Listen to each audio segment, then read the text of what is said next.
A distributed control system is a control system for a process or plant, wherein control elements are distributed throughout the system. This is in contrast to non-distributed systems, which use a single controller at a central location. In a DCS, a hierarchy of controllers is connected by communications networks for command and monitoring. Example scenarios where a DCS might be used include chemical plants, petrochemical and refineries, pulp and paper mills, boiler controls and power plant systems, nuclear power plants, environmental control systems, water management systems, metallurgical process plants, pharmaceutical manufacturing, sugar refining plants, dry cargo and bulk oil carrier ships, formation control of multi-agent systems. Elements. A DCS typically uses custom-designed processes as controllers and uses both proprietary interconnections and standard communications protocol for communication. Input and output modules form component parts of the DCS. The processor receives information from input modules and sends information to output modules. The input modules receive information from input instruments in the process and the output modules transmit instructions to the output instruments. In the field, the inputs and outputs can be either analog signal which are continuously changing or discrete signals which are two-state either on or off. Computer buses or electrical buses connect the processor and modules through multiplexer or demultiplexers. Buses also connect the distributed controllers with the central controller and finally to the human-machine interface or control consoles. See process automation systems. The elements of a DCS may connect directly to physical equipment such as switches, pumps and valves and to human-machine interface via SCADA. The differences between a DCS and SCADA is often subtle, especially with advances in technology allowing the functionality of each to overlap. Applications. Distributed control systems are dedicated systems used to control manufacturing processes that are continuous or batch-oriented, such as oil refining, petrochemicals, central station power generation, fertilizers, pharmaceuticals, food and beverage manufacturing, cement production, steel making, and paper making. DCSs are connected to sensors and actuators and use setpoint control to control the flow of material through the plant. The most common example is a setpoint control loop consisting of a pressure sensor, controller, and control valve. Pressure or flow measurements are transmitted to the controller, usually through the aid of a signal conditioning input-output device. When the measured variable reaches a certain point, the controller instructs a valve or actuation device to open or close until the fluidic flow process reaches the desired set point.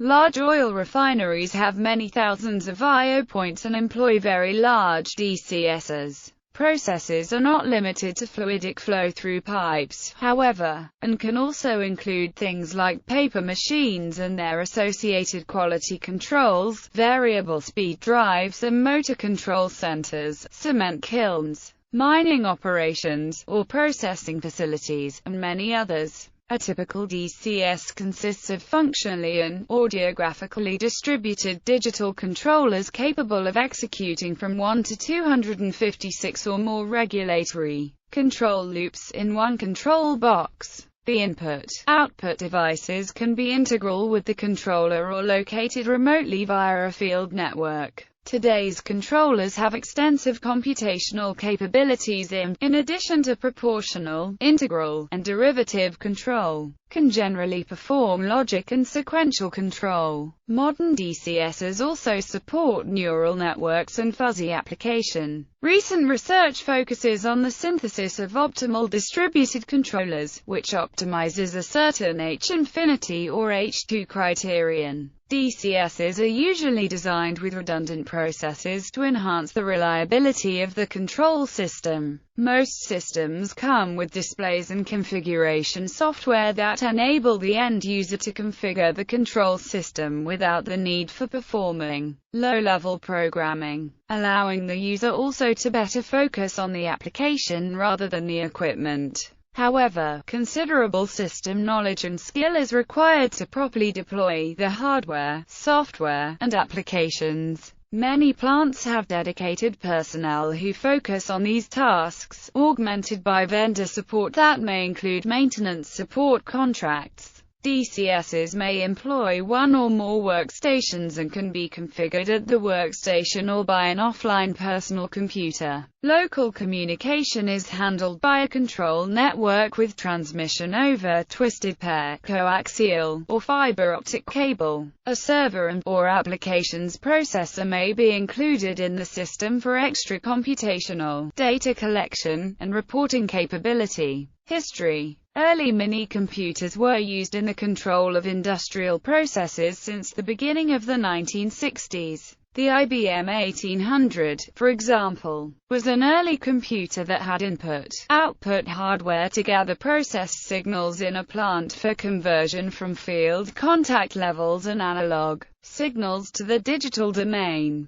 The first industrial control computer system was built in 1959 at the Texaco Port Arthur, Texas refinery with an RW300 of the Ramo-Wooldridge Company in 1975. Both Honeywell and Japanese electrical engineering firm Yokogawa introduced their own independently produced DCSs, with Yokogawa introducing in successfully installing before Honeywell, with the TDC 2000 and Centum systems, respectively. US-based Bristol also introduced their UCS 3000 Universal Controller in 1975. In 1978, Valmet introduced their own DCS system called Dematic. In 1980, Bailey introduced the Network 90 system. Fisher Controls introduced the Provox system. Fisher and Porter Company introduced DCI 4000. The DCS largely came about due to the increased availability of microcomputers and the proliferation of microprocessors in the world of process control. Computers had already been applied to process automation for some time in the form of both direct digital control and set-point control. In the early 1970s, Taylor Instrument Company developed the 1010 system, Foxborough the FOX1 system. Fisher controls the DC2 system and Bailey controls the 1055 systems. All of these were DDC applications implemented within mini-computers and connected to proprietary input-output hardware.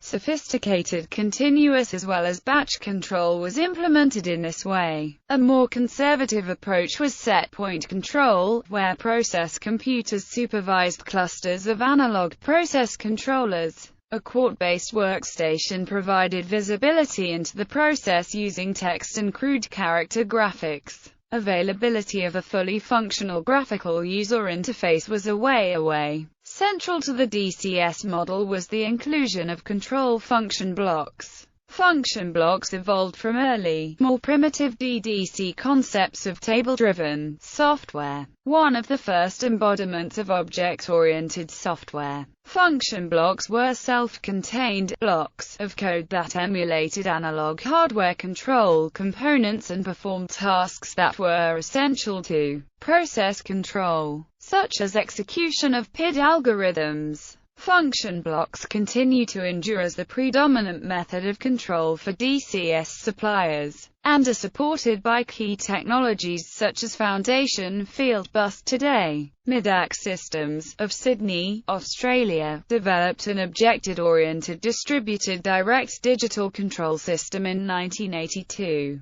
The central system ran 11 microprocessors sharing tasks and common memory and connected to a serial communication network of distributed controllers, each running two Z80s. The system was installed at the University of Melbourne. Digital communication between distributed controllers, workstations and other computing elements was one of the primary advantages of the DCS. Attention was duly focused on the networks, which provided the all-important lines of communication that, for process applications, had to incorporate specific functions such as determinism and redundancy. As a result, many suppliers embraced the IEEE 802.4 networking standard. This decision set the stage for the wave of migrations necessary when information technology moved into process automation, and IEEE 802.3 rather than IEEE 802.4 prevailed as the control LAN. The network-centric era of the 1980s. In the 1980s, users began to look at DCSs as more than just basic process control. A very early example of a direct digital control DCS was completed by the Australian business Midak in 1981-82 using Artec Australian-designed hardware. The system installed at the University of Melbourne used a serial communications network, connecting campus buildings back to a control room front end. Each remote unit ran 2 Z80 microprocessors, while the front end ran 11 Z80s in a parallel processing configuration with paged common memory to share tasks, and that could run up to 20,000 concurrent control objects. It was believed that if openness could be achieved and greater amounts of data could be shared throughout the enterprise, that even greater things could be achieved. The first attempts to increase the openness of DCSs resulted in the adoption of the predominant operating system of the day, Unix. Unix and its companion networking technology TCP/IP were developed by the U.S. Department of Defense for openness, which was precisely the issue the process industries were looking to resolve. As a result, suppliers also began to adopt Ethernet-based networks with their own proprietary protocol layers. The full TCP/IP standard was not implemented, but the use of Ethernet made it possible to implement the first instances of object management and global data access technology. The 1980s also witnessed the first PLCs integrated into the DCS infrastructure. Plant-wide historians also emerged to capitalize on the extended reach of automation systems. The first DCS supplier to adopt Unix and Ethernet networking technologies was Foxborough, who introduced the RA series system in 1987. The application-centric era of the 1990s. The drive toward openness in the 1980s gained momentum through the 1990s with the increased adoption of commercial off-the-shelf components and IT standards. Probably the biggest transition undertaken during this time was the move from the Unix operating system to the Windows environment. While the realm of the real-time operating system for control applications remains dominated by real-time commercial variants of Unix or proprietary operating systems, everything above real-time control has made the transition to Windows. The introduction of Microsoft at the desktop and server layers resulted in the development of technologies such as OLE for process control, which is now a de facto industry connectivity standard. Internet technology also began to make its mark in automation and the DCS world, with most DCS HMI supporting Internet connectivity. The 1990s were also known for the field bus wars, where rival organizations competed to define what would become the IEC field bus standard for digital communication with field instrumentation instead of 4 to 20 mA analog communications. The first field bus installations occurred in the 1990s. Towards the end of the decade, the technology began to develop significant momentum, with the market consolidated around Ethernet IP, Foundation, Field Bus and Profibus bar for process automation applications. Some suppliers built new systems from the ground up to maximize functionality with Field Bus, such as Rockwell Plant Pack's system. Honeywell with Experian and Plantscape SCADA systems, AB with System 800XA, Emerson Process Management with the Emerson Process Management Geltive Control System, Siemens with the SPPAT 3000 or Simatic PCS7, Forbes Marshall with the Microcon Plus Control System, and Asbill Corporation with the Harmonious DO system. Field bus techniques have been used to integrate machine, drives, quality and condition monitoring applications to one DCS with Valmet DNA system. The impact of COTS, however, was most pronounced at the hardware layer. For years, the primary business of DCS suppliers had been the supply of large amounts of hardware, particularly I/O and controllers. The initial proliferation of DCSs required the installation of prodigious amounts of this hardware, most of it manufactured from the bottom up by DCS suppliers. Standard computer components from manufacturers such as Intel and Motorola, however, made it cost-prohibitive for DCS suppliers to continue making their own components, workstations, and networking hardware. As the suppliers made the transition to COTS components, they also discovered that the hardware market was shrinking fast. COTS not only resulted in lower manufacturing costs for the supplier, but also steadily decreasing prices for the end users, who were also becoming increasingly vocal over what they perceived to be unduly high hardware costs. Some suppliers that were previously stronger in the PLC business, such as Rockwell Automation and Siemens, were able to leverage their expertise in manufacturing control hardware to enter the DCS marketplace with cost-effective offerings. While the stability, scalability, reliability and functionality of these emerging systems are still improving, the traditional DCS suppliers introduced new generation DCS system based on the latest communication and IEC standards, which resulting in a trend of combining the traditional concepts, functionalities for PLC and DCS into a one-for-all solution, named Process Automation System. The gaps among the various systems remain at the areas such as the database integrity, pre-engineering functionality, system maturity, communication transparency and reliability. While it is expected the cost ratio is relatively the same, the reality of the automation business is often operating strategically case by case. The current next evolution step is called collaborative process automation systems. To compound the issue, suppliers were also realizing that the hardware market was becoming saturated. The life cycle of hardware components such as I/O and wiring is also typically in the range of 15 to over 20 years, making for a challenging replacement market.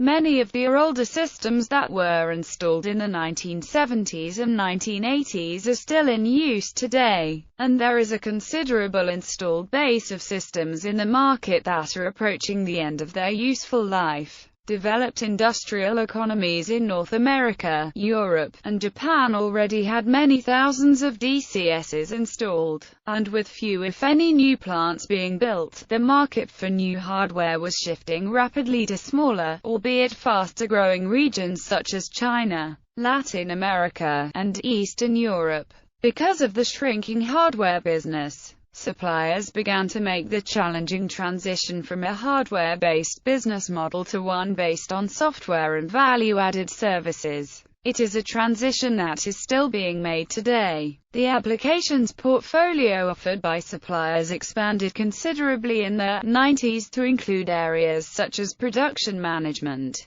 model-based control, real-time optimization, plant asset management, real-time performance management tools, alarm management, and many others. To obtain the true value from these applications, however, often requires a considerable service content, which the suppliers also provide. Modern systems. The latest developments in DCS include the following new technologies: wireless systems and protocols, remote transmission, logging and data historian, mobile interfaces and controls, embedded web servers, Increasingly, and ironically, DCS are becoming centralized at plant level, with the ability to log into remote equipment. This enables the provision of a superior human-machine interface, especially from the point of view of remote access and portability. As wireless protocols are developed and refined, DCS increasingly includes wireless communication. DCS controllers are now often equipped with embedded servers and provide on-the-go web access.